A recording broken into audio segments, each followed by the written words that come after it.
almost at the destination now. So Millican was born into a Quaker family in 1867, but on the death of his father, I'm going to have to go through here. On the death of his father when he was 7, the family moved south, but he still had a love of the Lake District and the whole of Cumbria, or Cumberland as it was then. He enjoyed a typical boyhood of adventures out in the countryside, but then into adulthood he faced the prospect of having to work for a living, as everyone does, and he became an insurance clerk. At the age of 36, he was a keen cyclist, camper and climber, but he felt constrained by the humdrum of work life.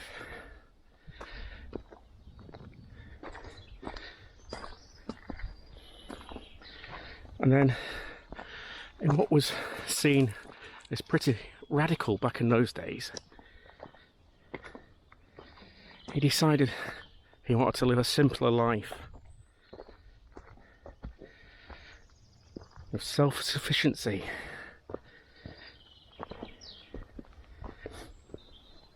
And he decided to downsize, not a word used in those days obviously,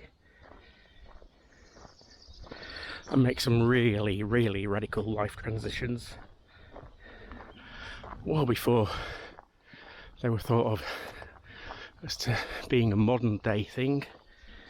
And he moved back up to this area. First he built a forest hut in Buckinghamshire where he lived during the winter months, alternating it with camping in the Lake District during the summer.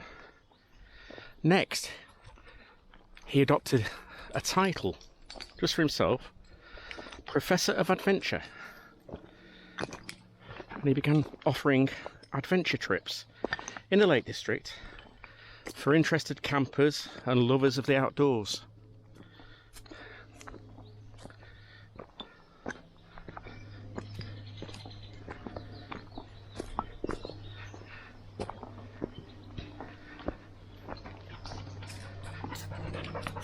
We're now walking in the remains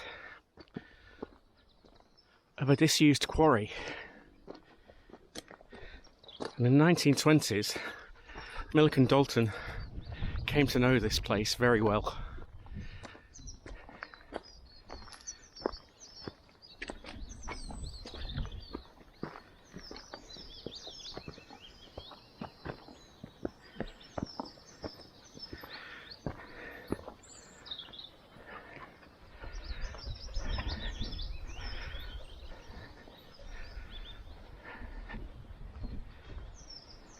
Before continuing the walk and the story, have a quick look at this cave. It's more of a hollow than a cave.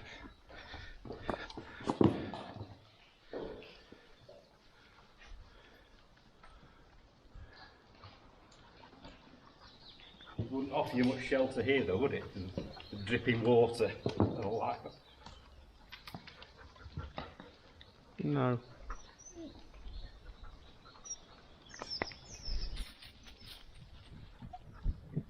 So in the 1920s he moved into a split level cave, which we think is here and going that way. We'll find out in a second or two.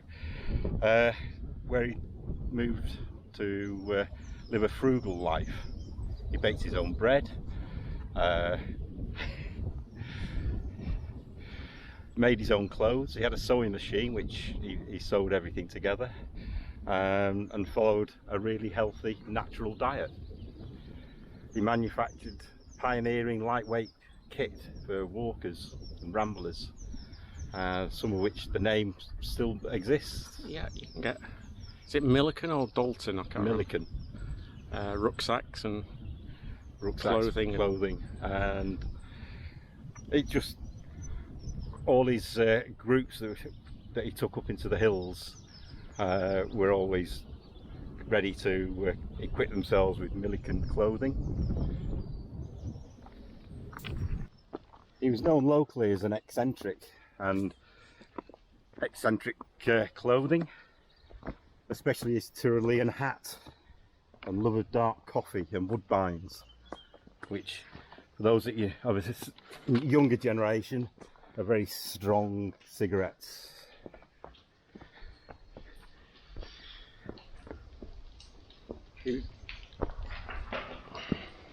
But he was no recluse, and he was known as Skipper on his adventures with the people he took.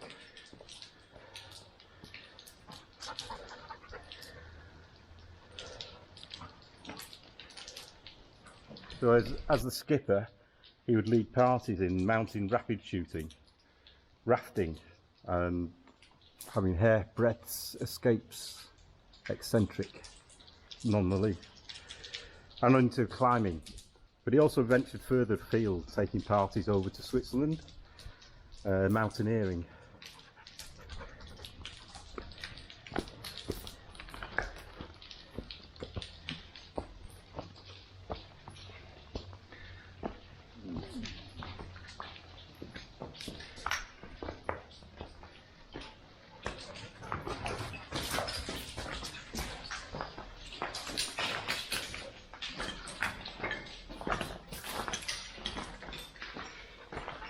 As we say, it's a split level cave, so we're just heading up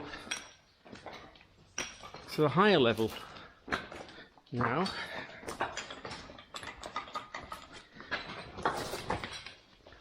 Which isn't easy if you don't know what you're doing or where you're putting your feet. One-handedly. One-handedly. So this is the top level.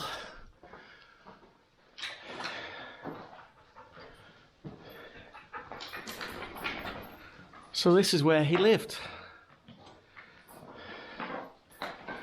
A lifelong bachelor, he also enjoyed deep friendships with women and offered camping excursions for young women long before they became socially acceptable. The perfect gentleman, he talked rock climbing to his female charges, even allowing them to lead when their climbing skills permitted. Visitors often spoke of a sense of peace and relaxation that they felt after spending time with Millican. So embracing relative solitude, he became even more attuned to nature. And he was interviewed by a newspaper locally in 1941 at the age of 73, and he commented, "Well, I don't sleep much, and while I'm awake, I lie and I listen and I think." There's a lot to think about just now, isn't there?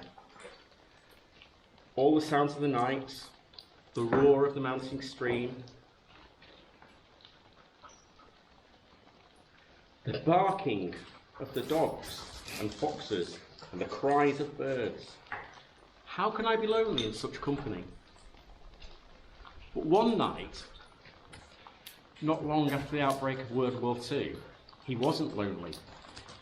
He got a visit from the air raid warden down in the village because he got a fire lit, and the air raid warden came right up here and told him to put the fire out. Put that light out. Because it could guide enemy bombers into the area. Millican was quite outraged by this, and he even wrote to say that it was taking his civil liberties away. He didn't just write to anyone, he wrote to Winston Churchill and got a reply, allegedly. Quite a character, eh?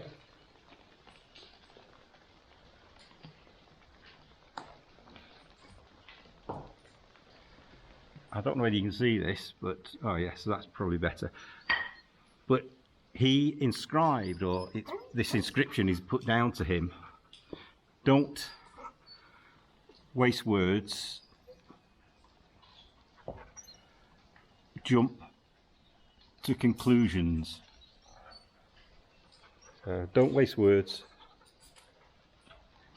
Don't waste words, jump to conclusions.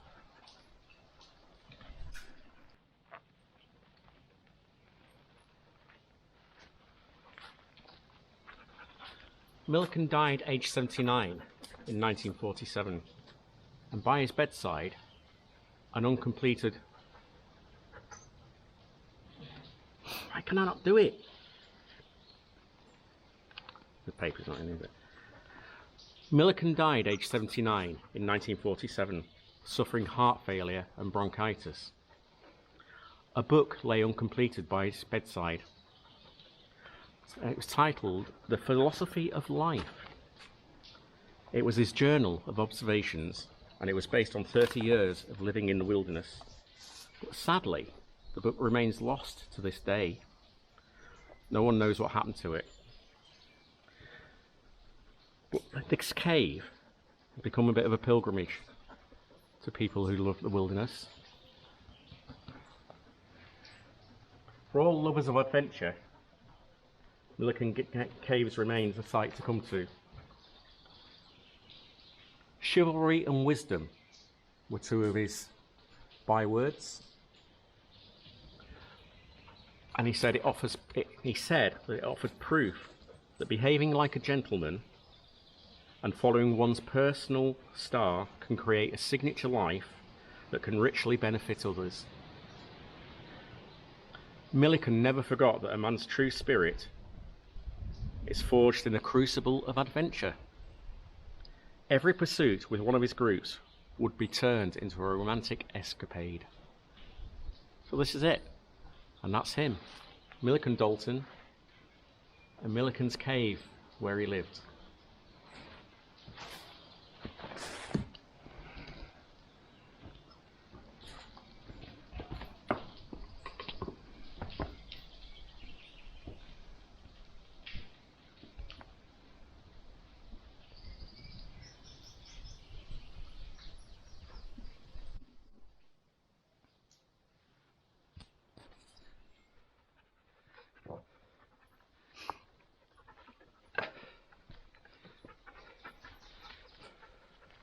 You big kid. Got a wet bum. I bet you're stuck now though, aren't you? I am beginning to wonder how far I can get before I'm thinking I can't turn around it. Hello.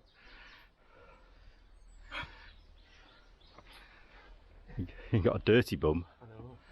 Bay, come on out of the way. She's trying to stop me. She's worried about me, aren't you, lass? Hey? You're worried about me. You turn around. Is that what you're saying? Yes, I think it is. I think you might be right, to be honest. Let me try a little. Can I go a little bit further, please? Just a little bit further. Can I? Go on. Go back there. Bay, come on. Not that way. You're not walking across.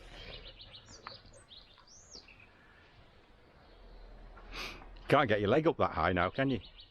Not my age.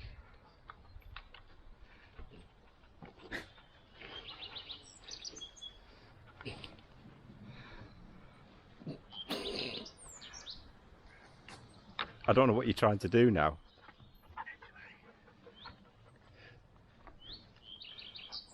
Let's grab hold of.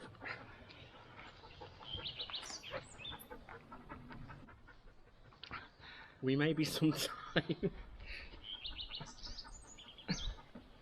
I'll have to go back the same way I came.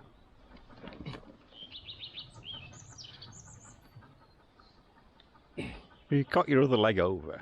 You can go. Fine. Which way? That way. You got rocks to drop there. Yeah, you got rocks to climb up there. I'm not climbing up there. That's...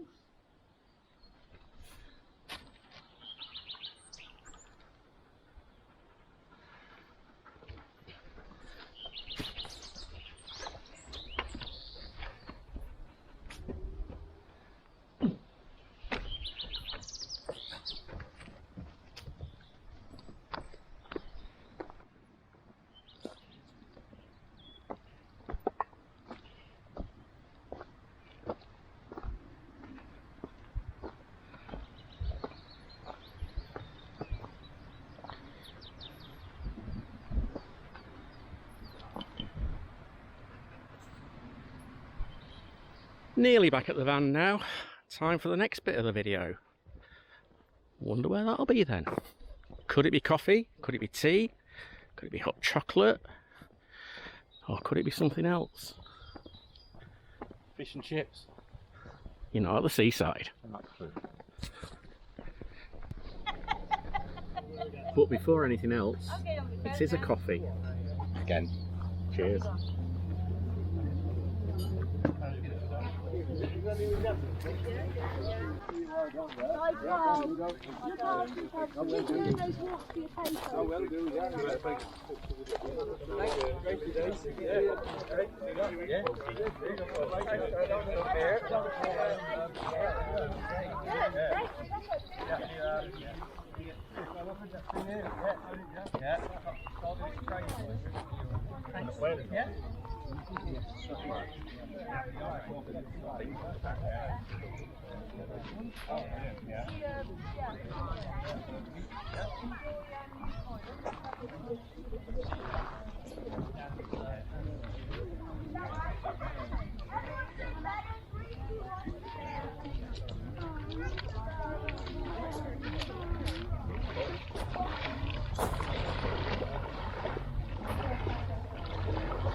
He's got a more sensible idea, I think.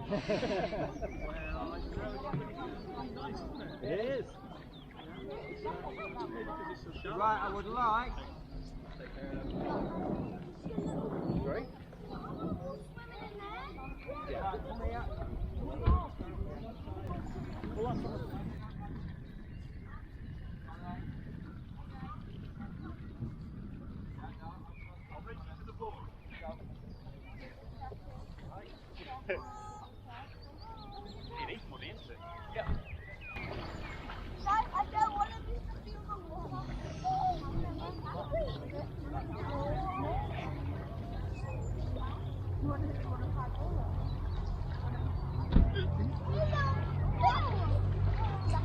Your turn.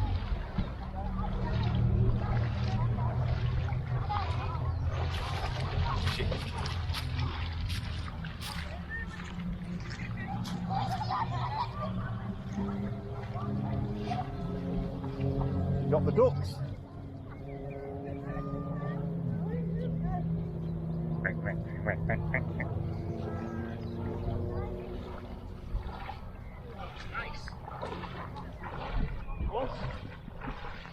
Nice burny feeling now.